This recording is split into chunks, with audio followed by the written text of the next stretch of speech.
நாங்கள் செல்ஃபி எடுக்கிறது யாருக்கும் பிடிக்கல ஃப்ரெண்ட்ஸ். அதனால் வந்து எங்களை டிஸ்டர்ப் பண்ணிட்டே இருக்காங்க. இதான் சின்னோண்டு பாருங்கள், இங்கே சின்னோண்டு தலைகாணி, இது சின்னோண்டு மேலே நான் படுத்திருக்கேன் பாருங்கள். சின்னோண்டு பாருங்கள் ஊத்தனா தடிக்குது. ஆனால் நாளைக்கு தான் சண்டே, நாளைக்கு தான் அம்மா ஃப்ரீயாக இருப்பாங்க. அப்போ நாங்கள் குளிச்சுக்குவோம். குளிச்சுட்டு நாங்கள் வீடியோ போடுவோம் பாருங்கள். குளிச்சுட்டு பவுட்ரு போடுறது கூட நாங்கள் வீடியோ போடுவோம். அப்போ நீங்கள் பார்த்துக்கோங்க ஃப்ரெண்ட்ஸ். பாருங்கள் சின்னோண்டு சாப்பிட்டேன், இப்போ தான் சாப்பிட்டேன். அப்படியே ஸ்டைல் பாருங்கள், அப்படியே நடிக்கிறான் ஃப்ரெண்ட். நம்பாதீங்க இவளை. இப்போ பயங்கரமாக நாளை பாருங்கள், இப்போ தான் சாப்பிட்டேன்.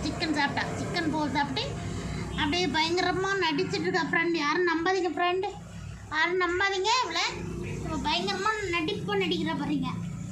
ஏய் சின்னோண்டு இங்கே பாரு, ஃப்ரெண்ட்ஸை பாரு எப்படி பாரு. இப்போ பார்த்தீங்களா கழுத்தியாக இருக்காளா, அப்படியே ஆக்ஷன் பண்ணுவான், பயங்கரமாக ஆக்ஷன் பண்ணுவான் ஃப்ரெண்ட். நம்பாதீங்க இவளை, நம்பவே நம்பாதீங்க. நாளைக்கு தான் குடிக்க